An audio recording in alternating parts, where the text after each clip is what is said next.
abatera okuwa obudde ebigambo bya Robert Kyagulanyi Bobi Wine alina olunaku lwe yaliko mu interview emu n'agamba nti obwegugungo bwe bujjeera okutuyamba okuleeta enkyukakyuka mu ggwanga Uganda. Abangi bandibanga bakitwala lightly, naye kituufu kiri nti Uganda kaakati we yatuuka yakalubira ddala, era waliwo n'ebintu ebibeerawo by'owulira nga boogera n'owulira ddala ng'amaanyi gakuwedde ne weewuunya ddala eno Pearl of Africa, eggwanga buli muntu yenna ow'e Bulaaya lye yali awulira ne yeegomba okujjamu, olwaleero lyafuuka matongo. Waliwo ebintu eby'omunda oba oliawo bye tutategeera nga bannayuganda, nga waliwo abatukira okubimanya. Bagamba nnyo nti waggulu w'omumanyi wabeerayo omumanyi. Ffe bwe mulaba aboogera tetumanyi nnyo kyankomeredde, naffe twogerako bye tumanyi, naye era wabaawo abamanyi okukira ffe. Era mbagamba nnyo nti information bw'evaayo n'efuluma mu katambi mba nteekwa okugikuwaako bwe mba nga ndaba erina kyegattako ku njiri ey'enkyukakyuka.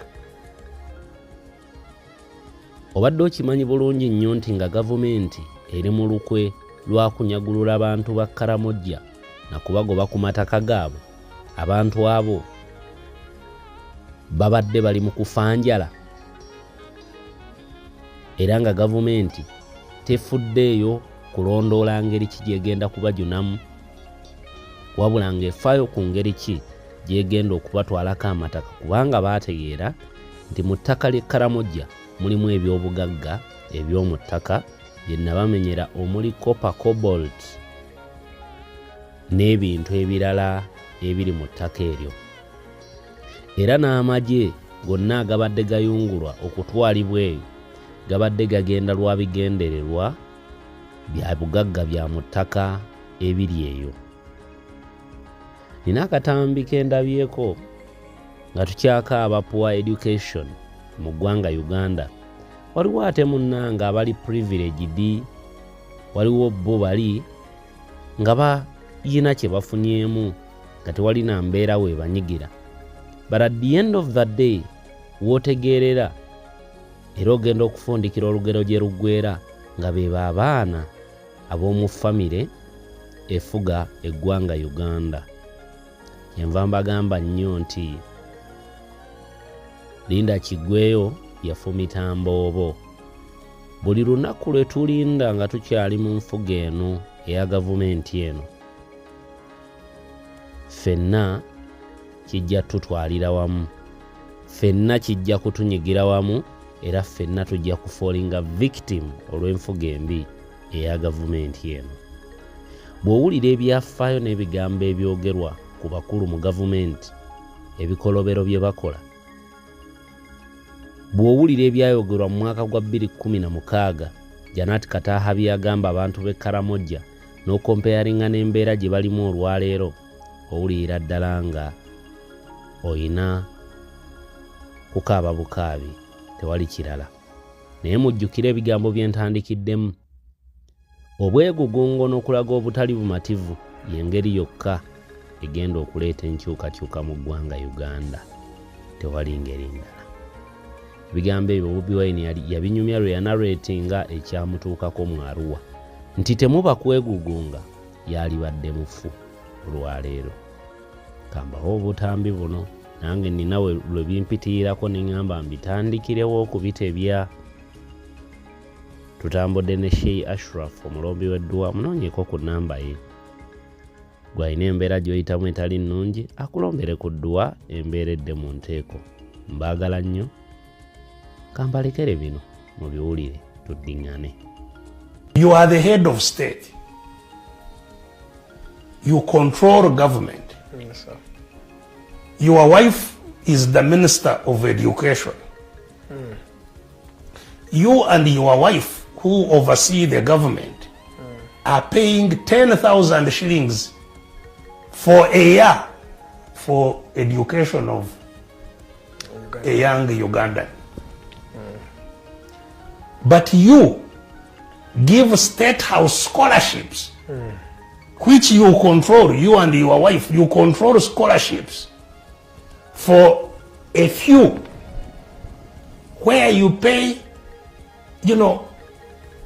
millions for each child.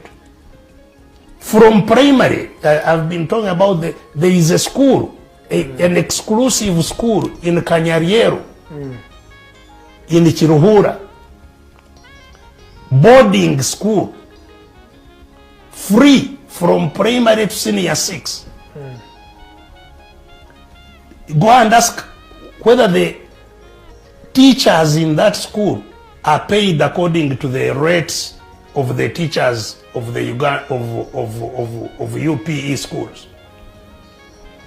What are you trying to assert? That someone who comes from a certain region determines that at least let them study for free and... Yeah, no, it's not anybody who comes from any region. I'm telling you the sectarianism and the exclusionism that has caused what we are dealing with. That some people have high quality free education, free boarding, including food and everything free, from primary to senior 6. What's the name of that school, Doctor? Kanyariero. It's called Kanyariero. It's in 15 miles to Mbarara. Wow. With thousands of kids selected from one community. Free education all the way to senior 6 boarding. And after senior 6, they get scholarships, state house scholarships to universities. While others are selling their small pieces of land to educate their children in university. And of course, after university, those who have sold their land, their children will never get jobs.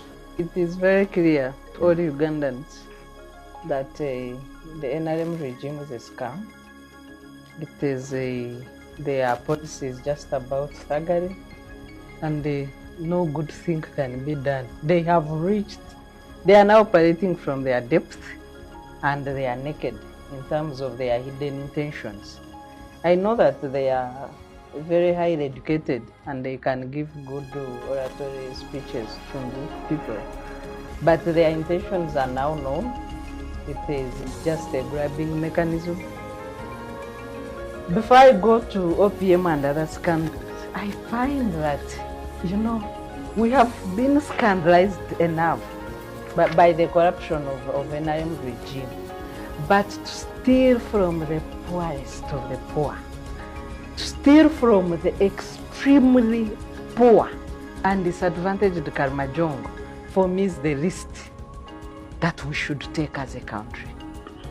I'm not saying stealing is okay, but just a few months ago, we were witnessing Karamoja dying of hunger.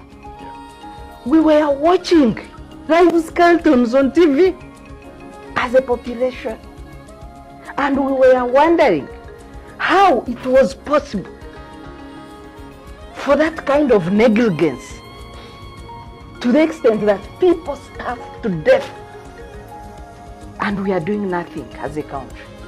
So President Museveni, he lacks will and capacity, and the two are combined, and I will substantiate.